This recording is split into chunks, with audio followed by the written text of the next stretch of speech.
speaker. Otherwise, we will. She's coming. Okay. Okay, great. So I will just introduce the topic, and our last speaker should arrive by then. Thank you very much for coming.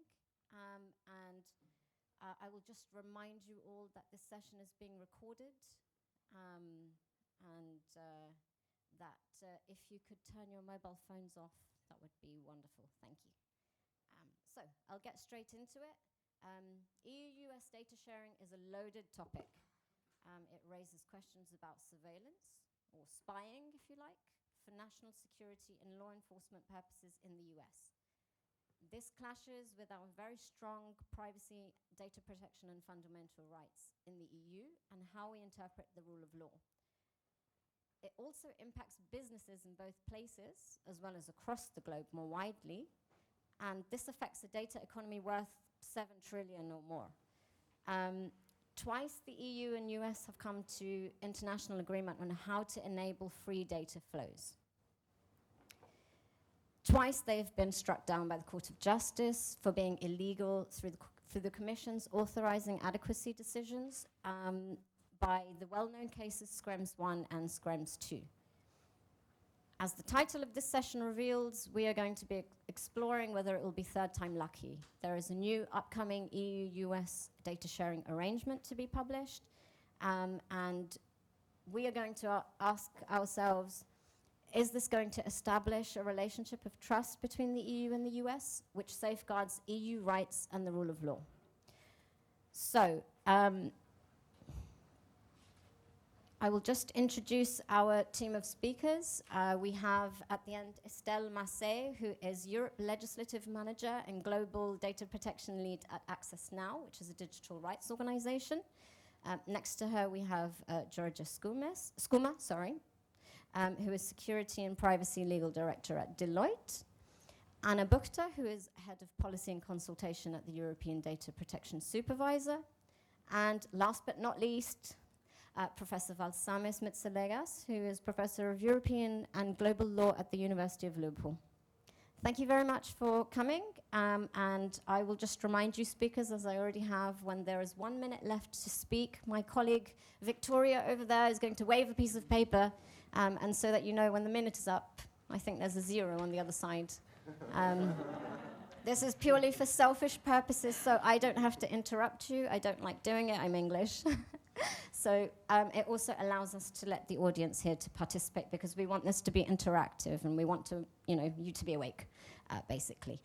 So thank you very much. And a final note that this project is funded by the European Union in the context of the STREAM project. So I think I would really like to start first with you, Estelle, because as a representative of an organization that defends digital rights, and with your work being precisely on these topics, could you give your thoughts on why this third attempt might be different this time around for our privacy and data protection rights, and give your views on any shortcomings and its likely success? Thank you. Thank you. Hi, everyone, and thank you very much for having me here today. As it was discussed, this is not the first time we're discussing EU-US data transfer, but this time might be slightly different than the other two. So in the next 5 minutes, I will discuss first why, in fact, this time it's different, and even why we're seeing progress from a civil society perspective in those negotiations. What are the rooms for improvement remaining in the draft framework, and what is the main underlying issue that remains to be addressed that is true for transatlantic data transfer, but also for global data transfer in particular, as we're discussing in Brussels, but in many other capitals, what to do when social media platforms or application and online products may be used for spying on foreign citizens. So what is different this time with the EU-US data privacy framework, so the new revamped mechanism for data transfer between the EU and the US? First, we see that in comparison to the last two iterations, there's been legal movement from the US to try to codify or interpret EU standards that so far were only recognized as joint commitment, but had no place within the EU, within the US legal system at all. So the United States signed an executive order, which is quite significant, in which it recognized the importance of necessity and proportionality, which are core principle of EU law in protecting fundamental rights and in protecting our rights and value. And so we see that there have been a lot of work done from the EU side to get to that point where the US recognized the need for data transfer to exist from both an economic perspective but also a fundamental right perspective, to acknowledge the importance of those standards, in particular in the absence of a fully fledged federal data protection law and privacy law in the United States. So those are significant steps forward. And while we'll welcome those, our role is also to try to see how the system now that will be put in place in the US on the basis of this executive order, how does it comport with obligation that we have on the EU side, and are people's rights fully guaranteed to that? Why is it relevant to speak about rights in the context of data flows, which are often spoken in economic perspective, is that adequacy, even though they're not the only mechanism possible for data transfer, this is usually the main system used for the move of data between the EU and the US. And so having a robust and comprehensive data transfer adequacy between the EU and the US is important, not just for the economy, but also to ensure that people's rights are safeguarded when data move from the EU to the US. So in that sense, obviously having an adequacy standards that recognize EU standards is a step forward and is progress, and we have to acknowledge it. Unfortunately, from our perspective, this progress is yet insufficient, mostly for reasons of surveillance that remains in place in the US and are somewhat within the context of adequacy decision, but also slightly outside. I'm sure many of you here have read both the executive order and the draft adequacy decision, and you would have noticed that the United States still allows for what we called bulk surveillance, which is a generalized mass collection of information on most people, which is something that is not authorized under EU law. So now we're in a situation where some safeguards have been put in place, but still the premise of bulk surveillance is still an issue, and the fact that it's still possible in the US is an issue. So that's one first room for improvement that we see as discussion needs to continue between the EU and the US, is that the US needs to have a comprehensive surveillance reform where they address bulk surveillance. The moment is also right, as some of the main program authorizing surveillance in the US will expire at the end of this year, namely the 702 program, and there will be reauthorization discussion in Congress. So we can build on the momentum of the executive order acknowledging the importance of necessity and proportionality to further limit US surveillance and to end authorization of bulk surveillance. So that's one side.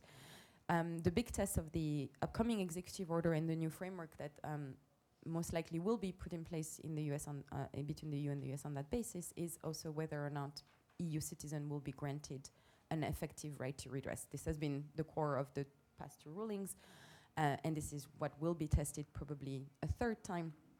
And I'm just going to conclude here that we need to focus on redress for surveillance, but also redress for commercial side. And here we still have concern of the independence of the new system and the viability of the commercial redress. Just going to conclude to say that those are the two main concerns that remain and needs to be addressed. So there was progress. There is still need to continue working on this basis, and there is overwhelmingly a need for global surveillance reform in EU states, but also in the US, to ensure that we're not having those same conversations over and over that are polluting not just fundamental right, but also the global economy, and ensuring that we have models that can stay for a longer time. Thank you. Many thanks, Estelle, and for sticking to the time. I think that's very interesting what you said about the need for US surveillance reform internally as well as externally. I think it's very difficult to transport standards abroad if they are not homogenized at home, and that's a difficulty in the field of national security. But it's really excellent to have your views representing digital rights as you do. I would like to first of all welcome our speaker, Gwendoline Delbos Corfield, who is a member of the European Greens. Thank you very much for coming, Gwendoline. I wonder if we can already ask you to go ahead and speak, because the European Parliament in the past, just after the Snowden revelations of 2013, was quite instrumental in raising serious concerns about fundamental rights in its 2014 resolution. And I was wondering if you could offer us the view from the perspective of the European Parliament, which has the job of upholding EU democratic values and representing citizens, on the legality of the upcoming data sharing agreement with regard to fundamental rights and the rule of law. Thank you. Yes, hello, thank you. Hello to all. So first, sorry for being late. I wasn't sent to the right place. And I'm also going to have to leave earlier. I will have to leave at 10:30 because at 10:45 in Parliament, it's a coincidence, but in Libe Committee, we will be discussing the resolution of the Parliament on this adequacy decision, and we will also have EDP be presenting their opinion that they've just issued. And I'm the shadow on this work, so I really need to be in Parliament. It's quite amusing that it's precisely when this event finishes that I'm not there.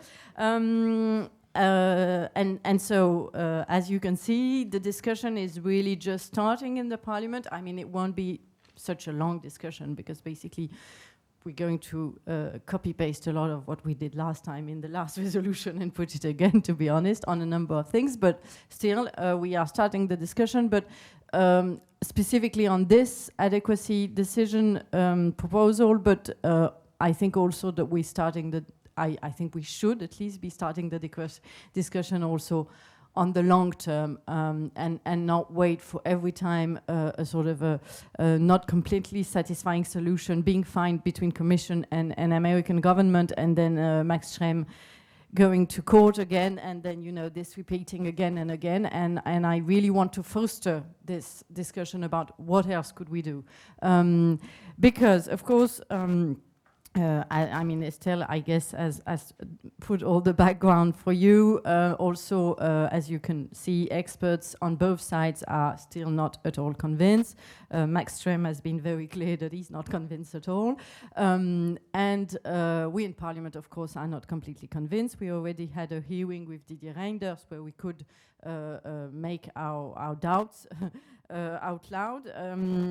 And what is our job in Libe Committee is very specifically indeed to be on the fundamental right aspects. I mean, I have other colleagues in other committees that will have to work on how this can be harmful for business, but our work in Libe is very much to be concerned about this. And on this, of course, I think it's very clear we need a number of answers on a number of topics. There's not enough clarity on what necessity is, on proportionality,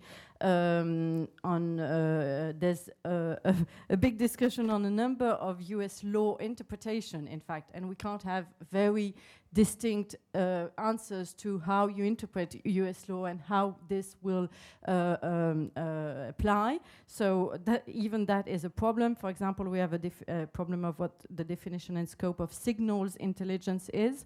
We also, and Estelle, when I arrived, Estelle was addressing this, we also have the very specific question of the remedies situation that seems to be a good solution, and then when you go into depth, it's not really an independent authority, this court. It's very non-American are unable to seek adequate remedies still. So there's a number of problems, but I think that what we need to address very clearly is the underneath ground huge problem, which is that surveillance has not stopped.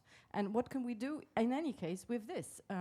Of course, it has fostered discussion in US, and this is good news. We know that they are looking at it. We know that there's more and more Democrats in both chambers that are questioning. We've already had once a discussion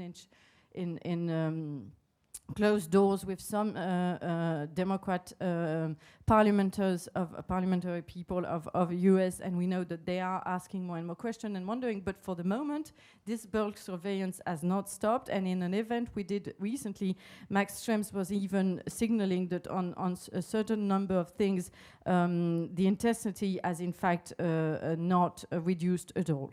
So facing this, will there ever be an adequacy in these conditions that will be acceptable for us and for our standards on surveillance?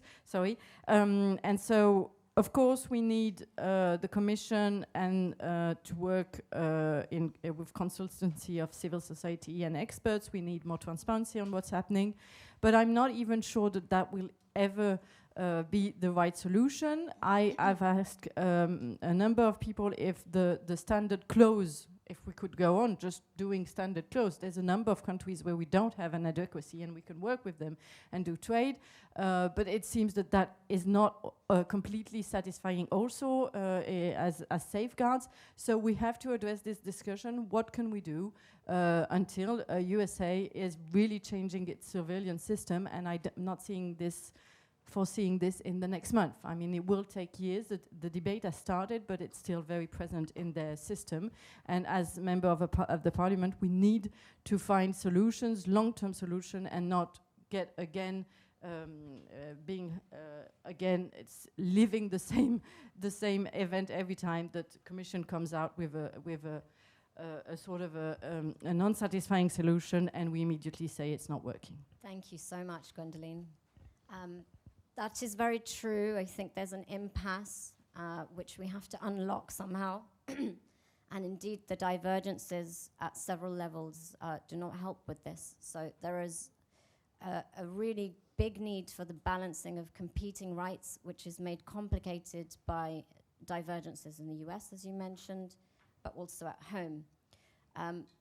Coming back to home, I was wondering if you, Anna Buchta, could give us some insights. You have a lot of experience of advising on European legislative proposals and international agreements, specifically in data protection. And I was wondering if you could provide us with perhaps some views on how that could be unlocked, and whether the third agreement will be how you think it will stand up to the legality test, and how this also looks from the perspective of data protection authorities. Thank you. Yes, of course, with pleasure, and thank you very much for having me here today. I could actually do more than that, maybe provide some spoilers, because as you know, EDPS, EDPS is one of the members of the European Data Protection Board, and so we have been very much involved over the past months in the work on the opinion that the board issued just yesterday, so indeed just in time also for this discussion. This is, as you know, the usual procedure. When there is a proposal for an adequacy decision, the EDPB is consulted. Work has been ongoing in different subgroups, expert subgroups of the EDPB, actually already since October, when the executive order has been published and the AG regulations. But it intensified, obviously, with the publication of the draft decision in December. We had 2 different drafting teams with colleagues from multiple data protection authorities, different experts analyzing all aspects of the draft adequacy decision. So obviously, I think the biggest gains, and you know, here, those of you who have seen the press release and the opinion have seen that the EDPB considers that there have been substantial improvements to be welcomed, in particular on those parts that were critical for the Schrems II judgment. So the lack of proportionality and the lack of redress. So I think here we see the biggest improvements with the explicit introduction of the concepts of proportionality and necessity in the EU legal order. This is something that really needs to be recognized as quite groundbreaking, in the sense that already in the past, this is something that the US authorities, the Commission, never managed to convince the court of, but obviously concepts of not going beyond what is necessary, which is just another way of defining proportionality. This is not at all foreign to the US legal system either, but it was never explicit and it was never stated, in a way that would grant any or introduce any specific limitations on the signal intelligence activities. And this is now a fact. So, but here I'm jumping ahead. I just wanted to go back to the bigger picture. Also, just to say that I fully understand that for civil society in particular, this, and for others, for the Parliament as a political body, this is another opportunity to push for broader reforms, and I think it's only correct to make this discussion a broader one than only focusing on the US. In fact, the US is one of the jurisdictions where, obviously, because they have capabilities of bulk collection of certain data under conditions, but there is also a certain legal framework regulating that. We have jurisdictions within EU member states, former member states as well, where there may or may not be any regulations applicable to this kind of surveillance, in particular when we speak of what is still covered by the previously existing Executive Order 12333. This is intelligence gathering by intelligence agencies regarding foreigners outside of national borders. There is actually very little regulations existing, even under the European Convention of Human Rights or any standards that would apply there. But just very briefly, as I said, based on the analysis of the text, the EDPB is relatively confident that progress have been made. We do refer to past opinions on the previous Privacy Shield to some extent in relation to the commercial aspects, to point out that maybe there is still room for improvement, but I would like to stress that when we say certain concerns remain, that does not necessarily mean that we consider that there are shortcomings that would mean this is illegal or is likely to fail. The challenge is that, as we have seen with Schrems 1 and Schrems 2, we are faced with a bit of a moving target in terms of the standard that these type of regulations need to comply with in relation to national security of third countries in particular. And from this perspective, one last sentence, I think it should be welcomed that we have now initiatives internationally, notably the OECD declaration of last December, that attempt to present an internationally accepted baseline standard of requirements that could apply in this context. And we hope, I would certainly hope, that this would have influence for the years to come also on how robust this framework turns out to be in case there are legal challenges to it. Thank you. Thank you very much, Anna. And that's a very important point. The internet is borderless and connected, and the OECD indeed has guidelines for how this can globally be regulated, but there's still a recommendation. But it is important also wider than the US. It's a problem bigger than that. I think that the US is really on the agenda, triggered and catalyzed by the Snowden revelations of 2013. But Australia and other countries also have intelligence programs, and we also have data sharing arrangements with other countries. So this is really global, this matter. One of the reasons we really need to have an agreement with the US in particular is because they are our biggest trading partner. And so the perspective of commerce and business and industry is very, very important. And for that reason, I'm very glad to have you here, Georgia, because as a business consultant advising multinationals, even if we manage to solve this impasse and achieve an arrangement that is legal and passes the Court of Justice test, will it be useful for companies and multinationals? Yeah. Thank you very much for the introduction. And yes, indeed, as a privacy advisor of companies here, I would like to bring really the business perspective in this discussion. Yes, there were some mechanisms before between the EU and the US for the international data transfer, cross-border data transfer, safe harbor, privacy shield. I believe that a lot of lessons have been drawn based on the court decisions. And for the moment, let's be positive and bring a positive tone here. Imagining that there is this now framework in place, and what the companies should do, how they should be prepared in order to get the certification.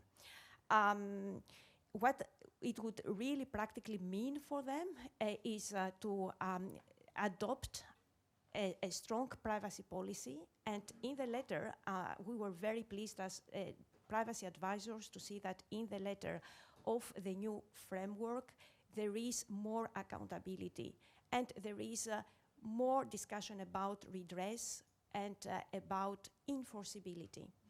And there are a few examples which will make probably the life of business a bit more complex. However, not to forget that already many businesses and multinationals are used to adopting quite robust standards and programs in terms of personal data protection, GDPR, for instance. So accountability and enforceability is, to me, as I read the letter of the framework, really similar to some obligations that we see enshrined in the GDPR. And I will give some specific examples. So a policy, the company, of course, can publish the policy, and it is an obligation now, as it used to be also under the safe harbor and the privacy shield. But you see that, or at least in the letter of the framework, is mentioned that there will be more scrutiny about the enforceability of the policy. So not only at the level of the headquarters, but also for each of the affiliates or entities of the organization, which is a quite good change, considerable change compared to the previous programs. Another example is that the onward transfer is now linked to accountability. So again, it is possible for the bodies which are going to ensure the enforceability of the certification, the Department of Commerce, for example, or the Department of Transport, to ask extracts of the contracts that the companies, organizations will have with their processors, for example, or the third parties to which data will be disclosed. Even entire copies of the contracts is possible to be asked. Other examples, we see a fully-fledged verification program or oversight program. What does this mean?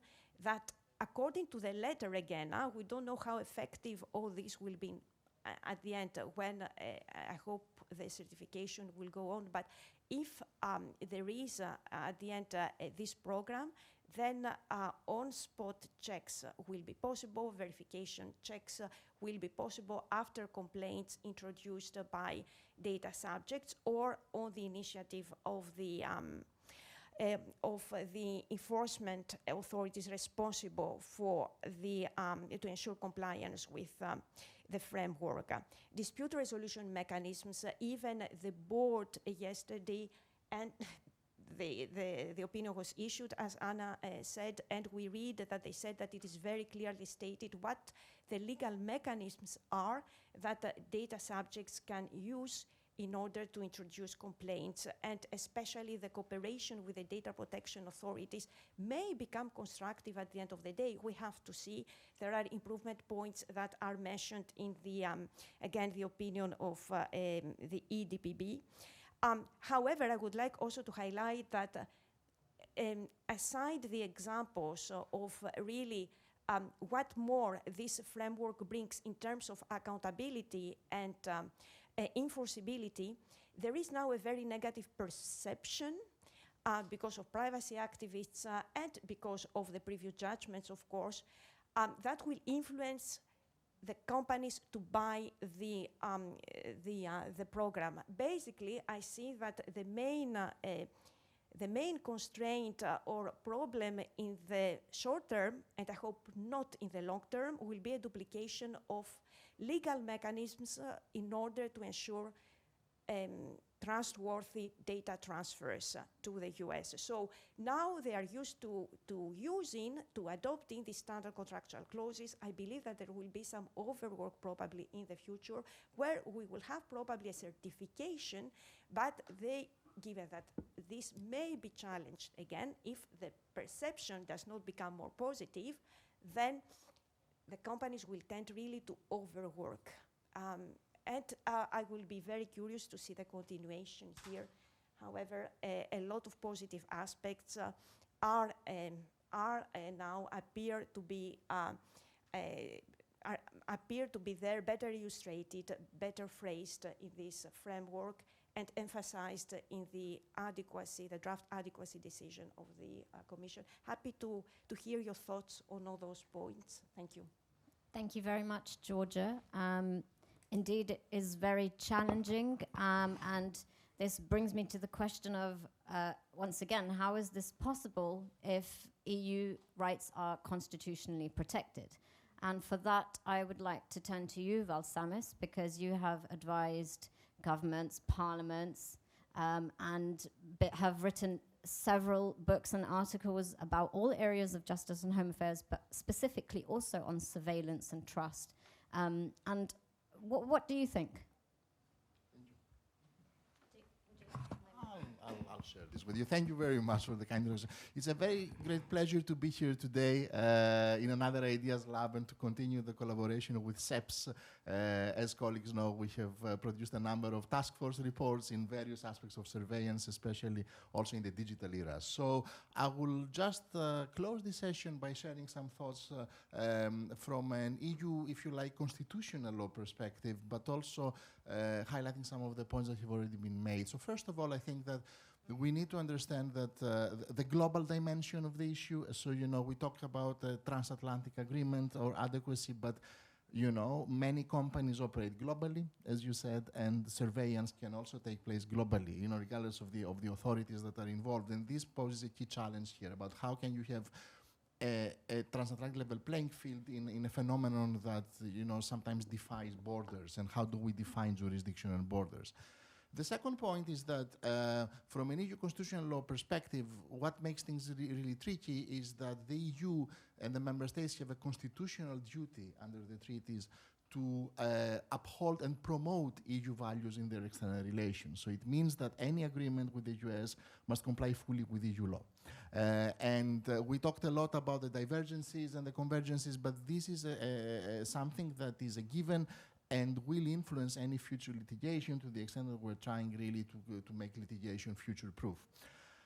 And a third point, I think, is that we talked a lot about the US framework and how it has evolved, but the EU legal framework is also evolving, and I think we need to bear this in mind. I think that when we talk about national security, I was in the adequacy decision again, and it's interesting because, the Court of Justice itself is developing the EU standards on what is national security and what is mass surveillance. We have like a Quadrature du Net where the Court of Justice is very clear about the limits of mass surveillance in EU law. And from my reading of the adequacy decision, I'm not really convinced that, with all the innovations that we have there, these concerns are addressed. But again, from an experimental governance perspective, it's interesting because we have new US standards. I think that these were welcomed by the European data protection authorities. It is very interesting to see that European concepts are transplanted into US law. The proof is in the pudding, I think, there, in the eating, how they're going to be interpreted. And that's a question of trust, I think, about how can you second-guess the authorities of a third state to interpret concepts that seem close to your heart.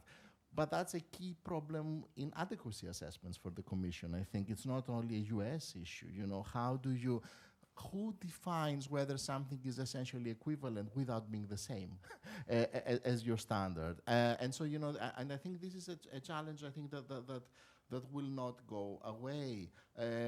Interestingly, also in terms of experimental governance, the co-creation of redress mechanisms between European DPAs and US authorities, I think for me this was one of the most interesting parts of the adequacy decision. And when this leaves the EU jurisdiction, are we convinced that the US mechanisms there are really there to protect, the EU citizens? And I think that you need to have, I think, monitoring on the ground. I don't think you can avoid the Commission can avoid this.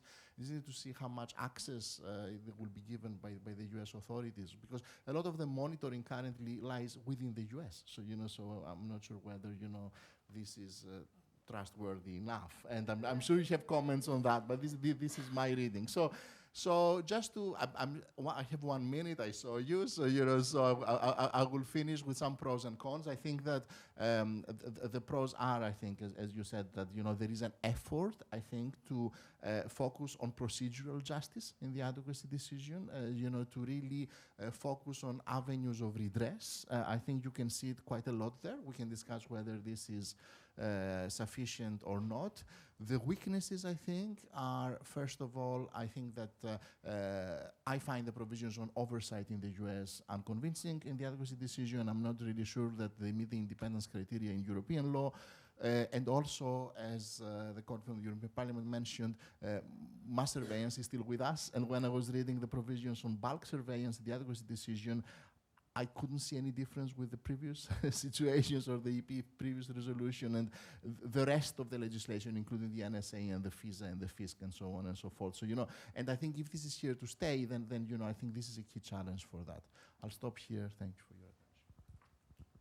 Thank you very much, Valsamis, and thank you to the whole panel. It's been really excellent to have all of your views, and you all represent a really diverse range of actors and very important interests, even though it's even wider than that, and it stretches really, really far and wide.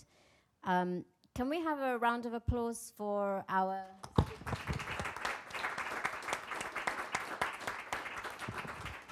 Thank you. Now it would be really great if you would like to participate. So if you have any questions, we can take a few at a time. One person over there, anybody else? Okay, and anyone else? Okay, we'll take your question at the back, please, first, and then we'll come to you, and then everybody can, and then the speakers can answer in one go. Thank you. Radu Rizzo, University of Bucharest. I have this concern, from all the topics, there was, let's say, a bifurcation. Sorry, can I just stop you and ask you if you have a specific speaker to whom your question is addressed? Actually not. That was the introduction, that each of the speakers discussed about this. We have commercial use of data, and we have, let's say, state use of data.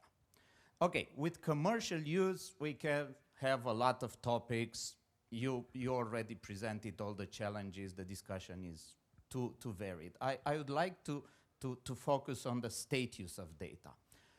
As it was said, in the US, at least we have some rules. We know what they do with that data. We don't like what they do with that data, but we know about it. What about those data which are collected but by state or state-related entities unknowingly? So it's a problem of transparency, which I think it was not quite addressed here. What happens, and you remember the forced entry scandal in Brussels not too many years ago. Those spyware that are used on our devices without our knowledge, and we don't even know about those data collection. Is this something we can address regulatory as a preemptive regulation? So my question is, the purpose of this data privacy should be focused on prevention or maybe, as you all touched it, focusing on redress rather than prevention, because prevention could be illusory, could be impossible, technically speaking. Thank you. Thank you very much. As I understand it, you are wondering about the distinction between private and public collection of data, which is very much intertwined in this whole debate. So I will ask perhaps Valsamis to say something about that. And our second speaker, could I ask what your question is? Do you have a mic? Yes. Yeah, it's Justin Norman. Also kind of a long question, but more of a practical question for what organizations should do. So for example, after some of the fall of the Schrems 2 case, you had data protection authorities from Germany saying you guys should not be using Microsoft in your schools. However, when you think about possible risks to students and what the threat actors would be in terms of like ransomware and cybersecurity attacks, what should the school do? It might be a lot more resources for them and put students at more risk for not using Microsoft, because they could potentially use an E5 license, and then they could have a lot of different cybersecurity protections built into their system so that they could use data loss prevention, the EDR, so that they would know who is like they could have better monitoring of their cybersecurity stack. And so when I think about it, I'm wondering, do we ask schools to lose those technological resources and therefore increase the threat of a malicious actor attacking the school and then them accessing individuals' data and doing malicious things with it? So I'm curious from your guys' standpoint how to balance the, okay, we can't transfer data to the United States, so you guys should not use US providers, but at the same time that causes a lot of changes within organizations now, which then can increase the actual risk to data subjects. You don't have a specific speaker you would like to? No. Okay, so maybe you have some thoughts, Estelle, on that? Okay, great. First, I'll pass over to Valsamis. Sorry, I picked on you. Okay. Both questions were on the use of technology, interestingly. So, I think that's a very big challenge because the law always tends to be reactive, and it's a very big debate about how you can address the privacy challenges of technology, perhaps by privacy by design. I do not have a direct answer to that, but I will say two things about the public-private, which I find very interesting. First of all, as Georgia mentioned, I think the big global private actors actually can lead the way in adopting the higher standards. So nothing stops the Facebooks of adopting internally the GDPR. So, and that makes this agreement a bit irrelevant. I think the challenge here is whether this data is then required for bulk surveillance purposes in the US. And which leads me to my second reflection, which is that I'm not sure whether the panel would agree with me, but the problem here is not necessarily the concerns about mass surveillance in the US really pose a challenge to transatlantic commercial relationships. So, so the public is really a challenge to the private, which could work more smoothly if we didn't have the surveillance concerns. I'll stop here. I think there are colleagues who would like to comment. Thank you. I think there is a lot to unpack on your question, both in terms of privacy, security, but also about the behavior of company, and then also the just licensing agreement that can exist between private and public entities. So first of all, there is nothing that prevents Microsoft and all of the company to stop collecting so much data about us and about children and about any entities in general. They are part of the problem of surveillance because of the massive amount of information that they collect that is not in line with data minimization principles. So I think we need to collectively make an effort to make sure that this core principle of the GDPR is respected by entities, because if that was in place, that could already be a step forward in addressing those questions. There is a lot of information that is collected that for potential further use that is unclear and unspecified, that stays on data center, that use a lot of energy to stay on data center, that creates privacy problem, environmental problem, et cetera, et cetera. So there is a first question of, do you first need to collect that much amount of data that then creates surveillance risk, that then means that maybe a school will have to move away from using your technology. I understand your practical point of the migration from a school, from a tool that has been used, and et cetera, that is costly and create a lot of issues. That is true. that is also part of, I think, a huge licensing problem and the monopoly that certain platforms like Google and Microsoft may have in the public sector in Europe, and that creates larger issue also of dependence on those tools, not from a nationalistic perspective, but just, you know, they become the get-go and everyone is limited by them and what they offer.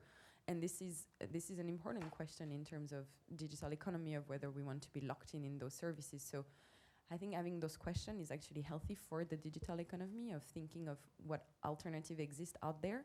And if we think of a system of cloud and emails, which would be the one for school, you know, we have alternative like ProtonMail or Trezorit that happens to be European, but also happens to be privacy friendly, that could offer solutions. So I do see a 3-step possibility here, that an understanding from companies that telling us that you're complying with GDPR globally, but actually not limiting your collection of information and keep putting a focus on, I need to collect as much as possible just in case, because we never know.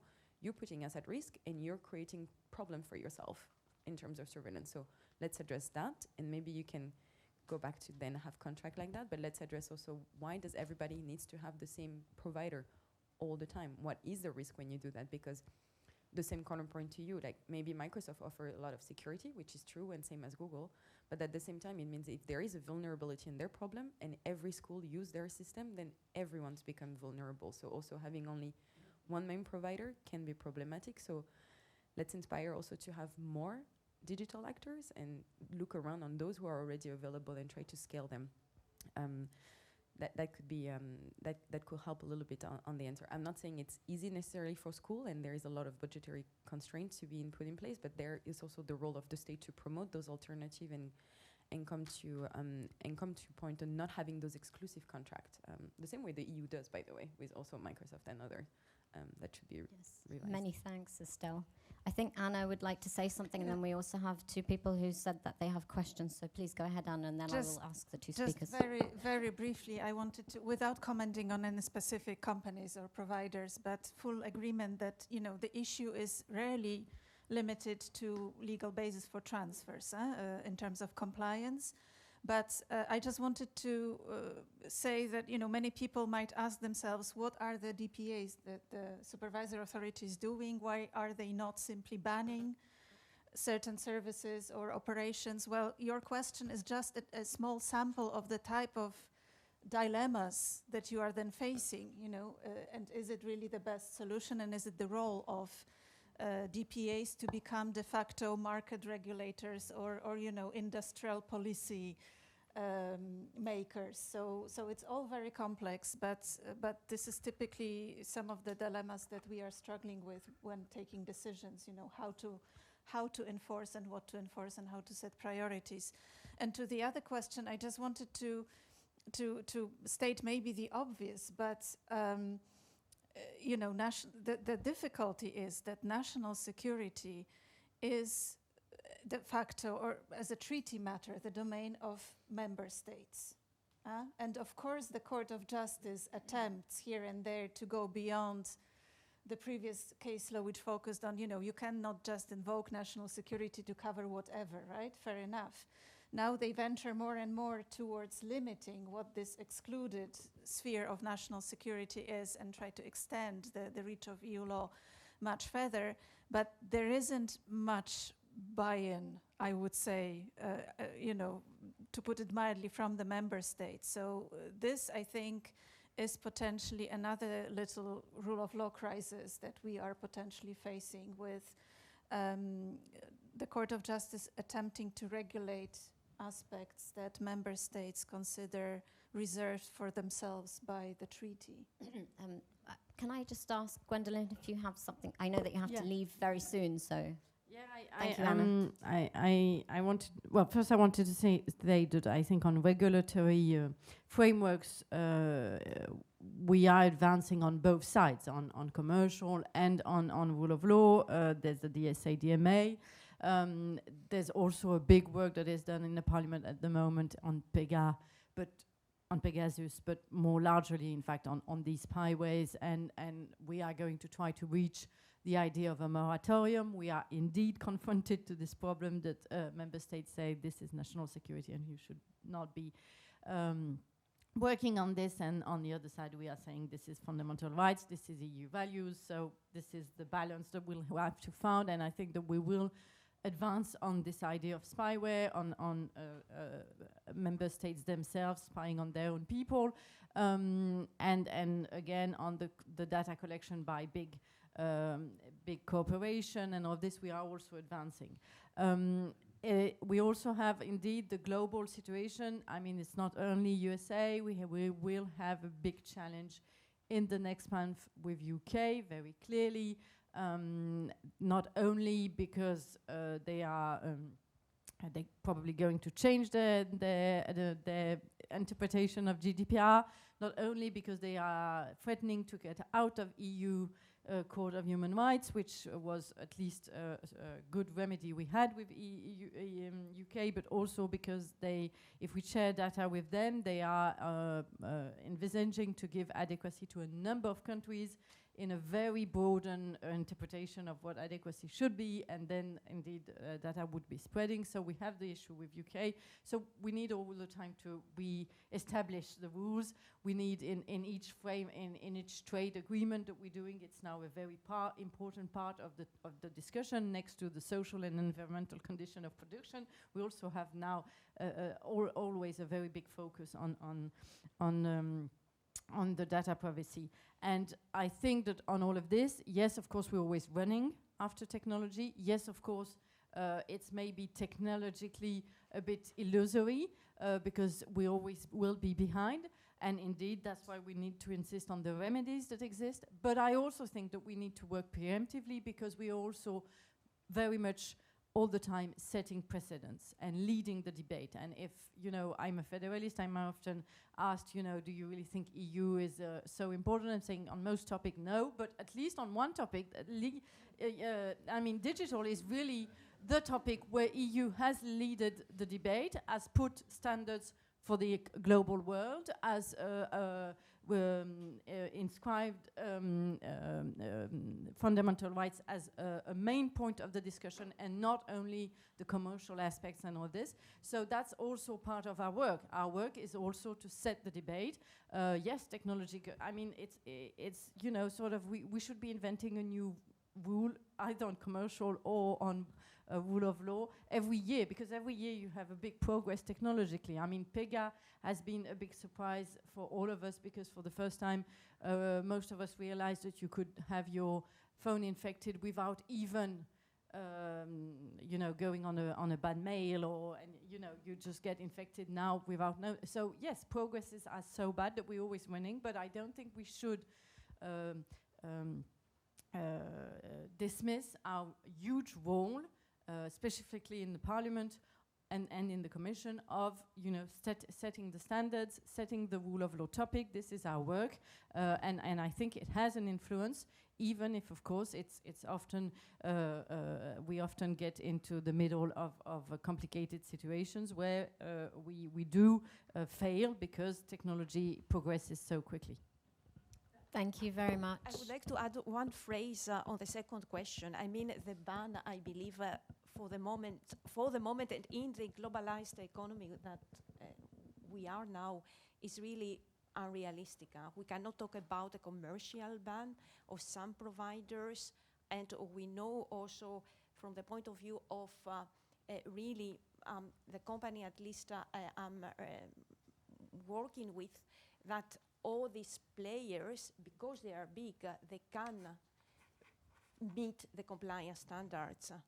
The diversification of the commercial portfolio to have more providers from Europe, of course, this is an issue, and we should work on that for sure, but an absolute ban is a bit unrealistic Thank you very much. Do we have a bit of time? We had two more questions. The gentleman just over there and the lady just here. Could I ask you if you could stand up and introduce yourselves and ask your question? Fen Hampson with the New Institute in Hamburg. This is really a question of information. Is there any discussion about building in some dispute settlement mechanisms with, as many trade agreements have, where you can go to a dispute panel when there are differences of interpretation of how different national laws are being applied. Do you mean within the EU? Sorry, just wanted to ask for clarification. No, between EU and US, or maybe the UK.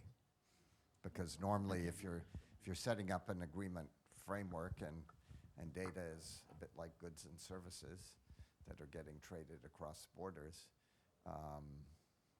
dispute settlement is often a very important part of the framework of those kinds of agreements. If I may, just very, very quickly, I think it's a very good question and possibly a good idea. But you need to keep in mind that here, EU-US agreement is a bit of a misnomer. So in fact, we are talking about an implementing decision taken by the Commission pursuant to the GDPR that will declare, these principles adequate, and that would allow companies to self-certify, etc. And then all the rest, the limitations on the government access side will kick in. And so the focus here, there is also a kind of dispute resolution or ADR aspect to the commercial part in particular, but this is one of the avenues for redress for individuals, for data subjects. So it's a slightly different concept. It's not like, the special committee that might be in place to resolve disputes of interpretation when you really have an international agreement between the EU or, UK or two jurisdictions. So this is, I'm afraid, not fully applicable in this specific context. I'm wondering whether the data protection authority. Would you like to take that? Yeah, I'm wondering, but it is to be seen if the data protection authority could provide probably even advice on interpretation, because there is a possibility to commit that the data exporter with the data importer commit to one of the mechanisms is to commit to work to cooperate with the authority. So indirectly, it could probably be the case. That's very possible, considering how much burden has been pushed onto the Data Protection Authority. Sorry, Anna, please. Yeah, no, that allows me. Thank you. I think it's you reminded me of something that I wanted already to mention earlier.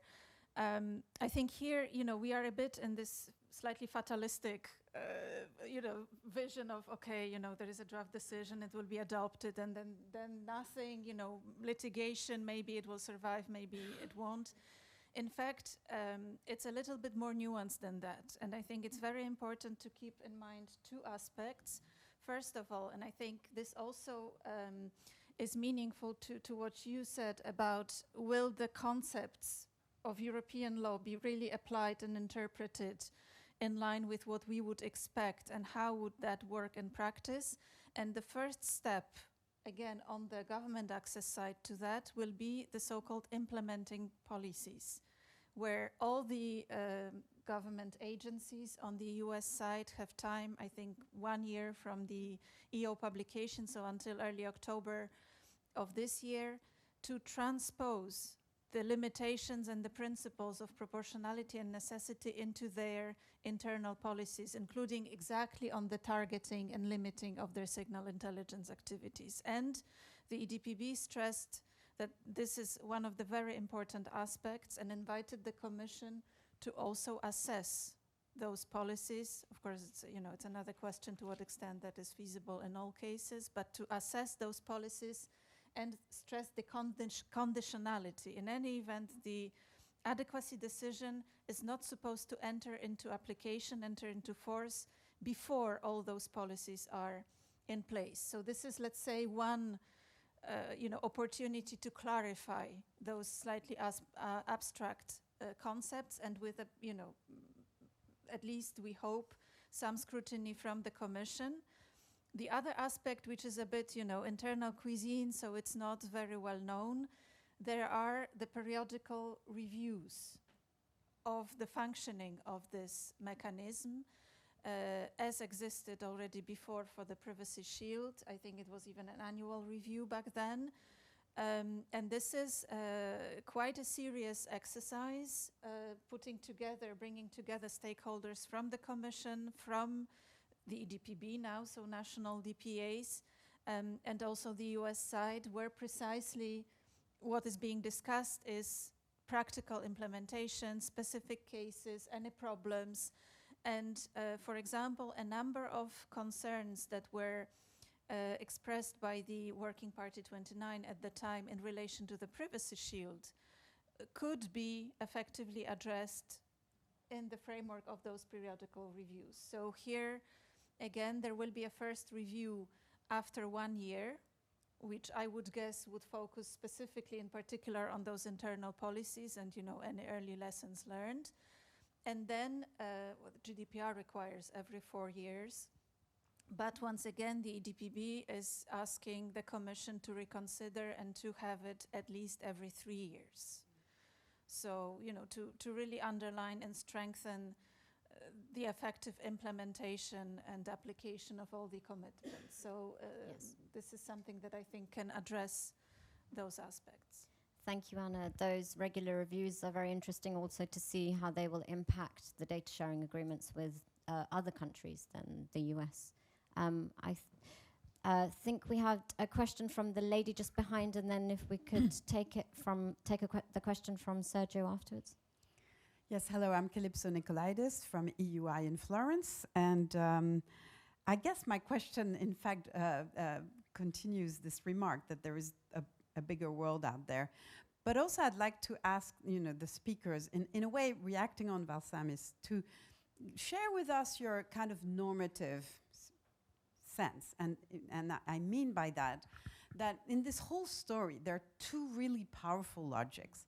The first logic is absolutely unilateral, and it's what adequacy means, and adequacy judgment. It's the Brussels effect. We do it because we can. We have the biggest market in the world. And it was Gwendolyn's cry. She's gone now, but hey, we're not the biggest in so many ways, but at least here, and in regulation and trade regulation in general, we can do it, and we do it because we can. So that's one logic. But then there is a separate logic, which is called multilateralism. Wow, the EU is the champion of cooperation, multilateralism. That's the name of the game for us. And indeed, it infiltrates itself in this whole unilateral story in many different ways. Because at the end of the day, you have to talk to the other side. But you said, it's a misnomer, agreement. It's not really agreement. It's like we're talking to you to see how we're going to assess you. Same story with the UK. It's going to be that. We're going to assess, you're doing bad things, and we're going to decide, but still we have to talk. And indeed, back to the whole kind of monitoring certification and monitoring the monitors, it was an old stories with the mutual recognition agreements in the late 90s between US and EU, because let's remember that mutual recognition was not on the standards themselves, but on we accept how you monitor our own standards. It's the same logic, and it was that misinterpretation that this was easy. No, this is the hard stuff. And in fact, there's a complacency, if you ask me, with the unilateral, because we're going deeper and deeper in the fabric of other societies by wanting to assess, how compatible are they? How similar? They're not the same, they're similar. How compatible? So we've got to talk with them. We've got to talk with them to make sure they do it right. So the question for me is, at the end of the day, I wrote a paper for CEPS actually called The Power Surplus, which was kind of trying to address this dilemma with Ignacio Bercero from the EU Commission on Trade. And at the end of the day, we describe this, but we advocate that the EU should move towards, the default from unilateral to multilateral. It should be the other way around. It's always going to be a mixture of the two, but we should really err towards more cooperation, especially because at the end of the day, it's not just a story with the US or with the UK, but the whole rest of the world that is itself growing in a regulatory way in this story. And we can't just say, hey, we're going to export our standards to our market. So I'm wondering what you think about where the default should be between unilateral and multilateral. Sorry. I've been summoned to answer this, Professor Nicolaidis. Thank you very much. But I know you want. No, I want to. I know you want to hear from the others. So, but just a brief reaction to what you said. I think about this contradiction between unilateralism and multilateralism. I think the difference, which also emerges in internal EU law in this field between trade and this field, this involves fundamental rights red lines for the EU, and that's what perhaps complicates things a bit further here. That you know that if the EU is to uphold its external values, it's not only about the Brussels effect, it is, you know, what happens if cooperation, transfer of data is contrary to the European rule of law and to fundamental rights, which perhaps we may agree or disagree on that, perhaps frames the debate in a different way than a trade, you know, the commercial transfers of data. That's why I said before that because surveillance comes into that, it complicates, if you like, private data transfers. So, you know, so then the question of mutual trust becomes a bit more complicated because it's not about the EU exercising its power externally, but it's also because the EU has to comply externally with what it claims to do internally. And I think that's where I think this gets more complicated. But I'm very interested, as I mentioned, as to how this agreement will provide a model of experimental governance in terms of the EU and the US negotiating principles and concepts and also ways of monitoring, as you said, because I think it's very interesting to see. Thank you. I think it's an excellent question, and you know, this tension or lessons, trying to transpose lessons learned from trade law onto data protection, that's a whole separate area, I think, where there has been quite significant evolution over the past years. I would still say that, well, first of all, you know, formally, of course, the Commission issues adequacy decisions. But if you look at the series of the last adequacy decisions, you know, since the GDPR, they are practically all, in essence, you know, mutual recognition. So there is always an element, yes, you will declare us adequate, but we will also assess you and see whether you are adequate. Even I think with Korea, Japan, that was certainly the case, and there is an element of that in this framework as well, where in order to benefit from the new limitations and remedies, redress, the EU and the members, the EU will have to be declared as qualifying organization by the US government. So, you know, so far we don't really know what that will entail. But there is already this aspect of, you know, we need to in fact first have negotiated something, except that it doesn't necessarily take the form of an international agreement with then ratification by the EU or national, but it is an implementing decision. And I think something that is maybe not very clear immediately is that there is a multilateral logic, I believe, to, once again, the approach to adequacy, which is driven by the Commission.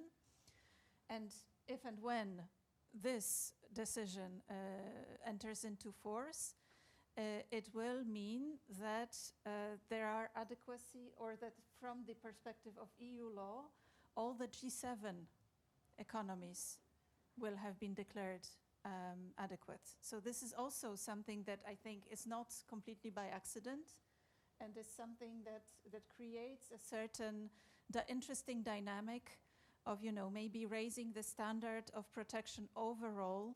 The G7, as you may know, already since a few years now have a dedicated side event, which is a round table of data protection authorities. And this is also where quite interesting work is being done. You may say, yeah, it's yet another, you know, international forum where some DPAs can meet, but here it's different because it's linked to economic policies and government policies of the leading economies. So having discussions on, you know, how collectively to raise the bar on data privacy, as it's often called, is quite an interesting recent development as well. And we will have to see, you know, how and whether this dynamic changes and develops if when this decision enters into force. Thank you, Anna. There's a lot to look forward to, and a lot to monitor and gather that is coming up. We have a question over there. First of all, Sergio Carrera from CEPS. First of all, thank you so much to all of you for your presentation. I just wanted to come back to, in terms of the next steps, you know, it's been clear from some of the presentations that the issue of monitoring, the question of effectiveness of what is being produced, between quotation marks, to check the box, are really big questions. And I'm frankly very disappointed by the EDPB opinion. I wonder if we are really looking at a very nice lipstick into the creature, the same creature. So, and I understand, you know, one can understand, of course, questions of national security, but even there, aren't we talking about EU citizens' rights? Aren't we talking about the rights that we have as citizens to own our data? I mean, even, you know, in questions of bulk collection of data, you know, is this really justified? I mean, it's frankly really unbelievable that since 2013 and 14, nothing has been done. I mean, I'm amazed. I'm really amazed that we are actually going forward and allowing, you know, EU citizens' data and our privacy to be jeopardized in the interest, I don't know who, because frankly, I don't think it's anybody's interests.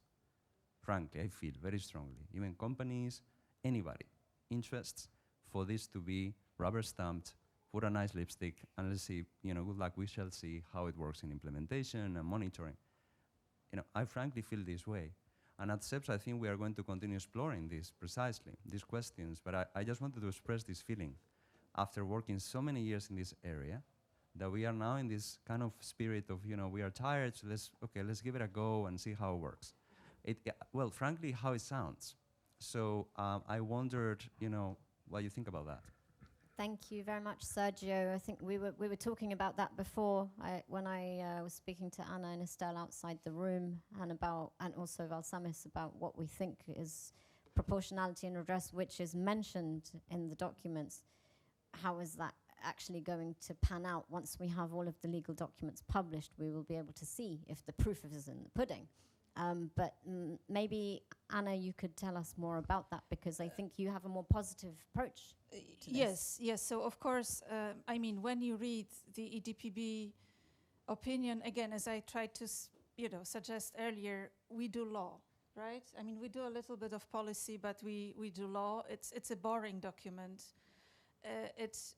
I would invite you to read it again, because it aims to be, in fact, quite pedagogical in explaining what are rather cryptic technical documents, especially, you know, the executive order. Is not easy. Nevertheless, I think that there are significant improvements, and the both the Annex 7, I believe, to the US documents, and the draft decision with its recitals explain that, for example, you know, there is no mass surveillance in relation to European citizens. This is precisely what the EO is aiming to address, the redress as well. There are certain footnotes that clarify when temporary bulk collection could still be possible, only where it's not possible or feasible technically to apply the selectors, you know, immediately, which once again the EDPB opinion pinpoints these questions specifically and still asks, despite the reassurances given in Annex 7, which is a letter from the Director of National Intelligence that certifies that currently there is no empowerment in EU legislation to do this kind of bulk collection. But still, you know, since EO 12333 is in place, it remains a theoretical possibility, but there are all those reassurances. And if you look at the date, the last letter, that was precisely what the Commission was still waiting for before finalizing this the draft decision, and this is why it only came out in December, because this last letter was, you know, the last thing that arrived a few days earlier. So there are very reassuring statements. And also, I think, back to a certain fluidity or lack of legal clarity of the standards that we are applying. What the EDPB does on the commercial side, we apply the so-called adequacy referential. This is an instrument or working party 29 document updated in 2017 or 2018, I believe. So we try not to move the goalposts, right? And to apply the same rules for assessment. But this is also something that has never been really tested. So, you know, to your question, what is adequate? What is essentially adequate without being identical? It's still very much open. And there is a delicate balance between, you know, going too high and throwing essentially the adequacy out the window and pushing operators to just doing contracts or relying on derogations with, you know, very limited protections for citizens, or trying to achieve a balance where indeed, you know, it could be defendable and still offer protections and allow us to build, you know, on the Brussels effect and have it more broadly. Of course, the government access part is more difficult, and there is a separate document, European Essential Guarantees, where EDPB defined 4 guarantees, which is fewer than the OECD declaration, by the way. But again, it's something, you know, that we interpret out of the court's case law, but we have no confirmation that this is enough, and it's always a matter of judgment, of assessment. So, you know, as I said, room for improvement, but certainly significant progress compared to what was in place before on both the more on the government access side actually than the commercial side. I'm So, afraid, yes. yes, no, thank you so much, Anna. I'm afraid we have to wrap it up. I'm just going to give the floor to Valsamis for one last sentence, because I think it's going to be a good one. I couldn't resist. I think, following what Sergio mentioned, I think it's the internal-external dichotomy which is interesting here, because by all means be lenient and flexible with the US and the improvements there, but at the same time where the Court of Justice has been very strict with EU member states on data retention. So, you know, I think there is this interesting, you know, political landscape of requirements within the EU and outside the EU. I'm sorry, we're running over time, so I have to say thank you very much. That was really interesting. It went into many directions. Thank you very much to the Justice and Home Affairs team for organizing this, and have a lovely day.